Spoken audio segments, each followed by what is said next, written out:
So I'm going to show you how to make soy milk using all three of these devices, and we're going to compare the three different kinds of soy milks and see which one gives you the best result and which one's the least amount of effort. So I make a lot of milk at home, and my favorite kind of milk is soy milk. And because I've been making so much milk, I thought it'd be really helpful to get some milk makers. So I have the Almond Cow milk maker and I have the Mio Mat soy milk maker. Let's make soy milk out of the Mio Mat first. Now the first step for making soy milk for any of these devices, any method, is to soak your dried soybeans overnight. I'm going to follow the recipes that came with the devices. So when you're making soy milk with the Mio Mat, it comes with this little measuring cup, and it says in the directions to not exceed 1 cup of soybeans for this whole big thing. So what we're gonna do is just do 1 little cup of these soaked soybeans and then blend it up. The maximum of soaked soybeans that you can use for this milk maker. Just gonna add that. Okay, fill it up to the line. See that there's like a lot of settings and lots of things that you can do with it. So I have this plugged in. So you just kind of press select. Then you got soy milk and start. And when the Mio Mat is done, it will beep like this, and it is really annoying. It will continue to beep until you lift the lid. So this soy milk is super piping hot. You don't want to use a nut milk bag. If you use a nut milk bag, when you're trying to squeeze it out, you're gonna burn your hands. And also because this is just like such a small concentrated area, it's gonna take a lot longer to cool. The better method to straining hot soy milk is to have a really big bowl, colander, and either using a cheesecloth like this or a really fine, thin tea towel like this. You just want something that's going to help collect the pulp and still allow liquid to pass through. Pour this in. I like to prop up my colander with like a cup or just something so that way there's a little bit more space for it to drain. And then you squeeze it out when it's cool enough to touch.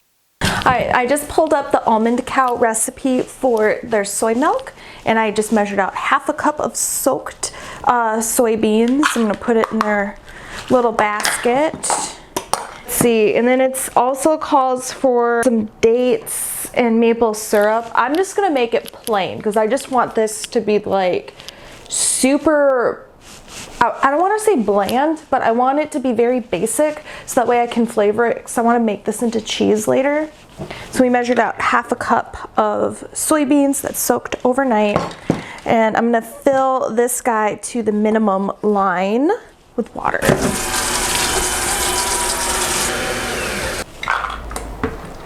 One thing to notice about the Almond Cow is that there's no settings. It's just the one button right here. This one is totally done. Pull it off so you can kind of see. Ooh. See that there's still like a little bit of straining that you could do, but it's mostly all pulp. So I scooped out my soybean pulp from the milk. I'm gonna rinse this off right away because that's just the easiest way to clean this. So cleaning is pretty minimal for this. It's really fast. So now at this point, we have to take this milk and put it either on the stove or in an Instant Pot. It has to cook for at least 20 minutes. Add this soy milk to my Instant Pot, and I'm gonna do it on slow cook because I've noticed that anytime I try to heat up or cook soy milk, it always burns to the bottom of the pan, so you wanna do it at a really low heat. So the milk from the Almond Cow has been cooking in the slow cooker on, I put it on low on slow cook. That helps prevent the soy milk from actually like burning in the bottom. Soy milk burns so easily and it's really hard to get off. It's kind of a pain.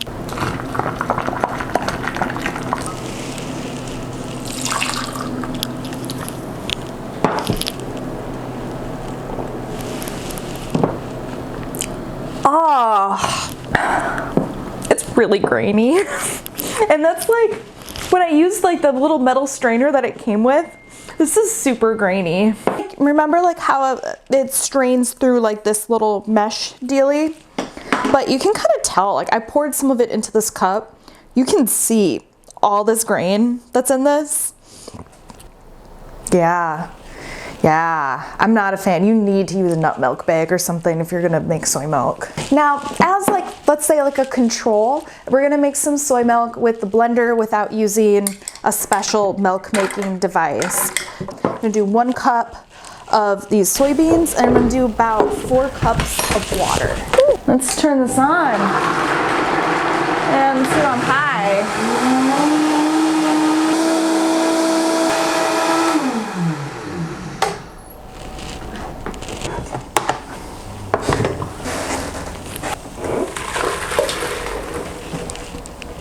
So at this point, I'm just gonna keep alternating where I'm gonna keep adding about a cup of these soybeans with about 4 cups of water, keep blending it, and then adding it to my Instant Pot that's on slow cook. Okay, so I just took the soy milk out of the Instant Pot, so I haven't strained it yet. I'm gonna put it in with my tea towel, the strainer, and then I have like this metal bowl. But I'm gonna prop up the strainer so that way like there's a little bit more space for it to strain out. And pouring it in.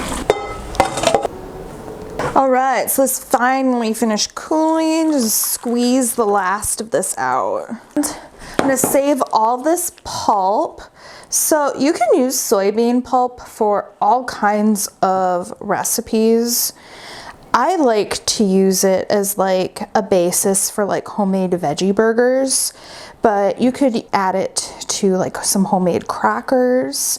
I have a sourdough cracker recipe you can check out, and you can just add this pulp right into it and it'll be great. And the other benefit of making your soy milk in the blender is you can make way more. I mean, for the same amount of time that these two take, I was able to make twice as much. I don't know. Try all 3 of these milks. I'm not gonna tell you which one is what. Okay. And try this one first. And you have to tell me which one you think is the best of the 3. Okay. Number 2.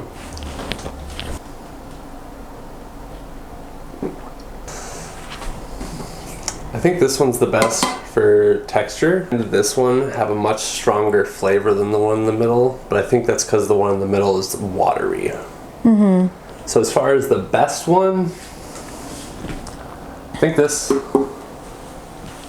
the one. The last way that we're going to test to see which of these milks is truly the richest and really the best quality for making cheese. And let's dive in and make some more Labneh. That's one of my favorite quick vegan cheeses. So what I'm gonna do is toss this in the Instant Pot with some of my water kefir grains. I'm going to add some of my water kefir to the soy milk and let it ferment overnight. Do the same thing with these two, and whichever one has the biggest batch essentially of Labneh is going to be the quote-unquote winner of the best soy milk.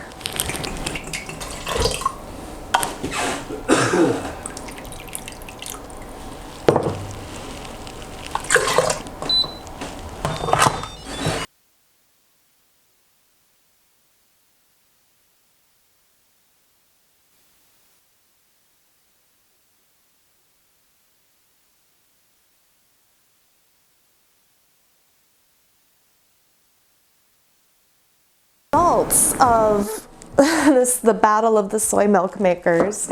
As expected, I got the highest yield with the blender because I was able to use more soybeans.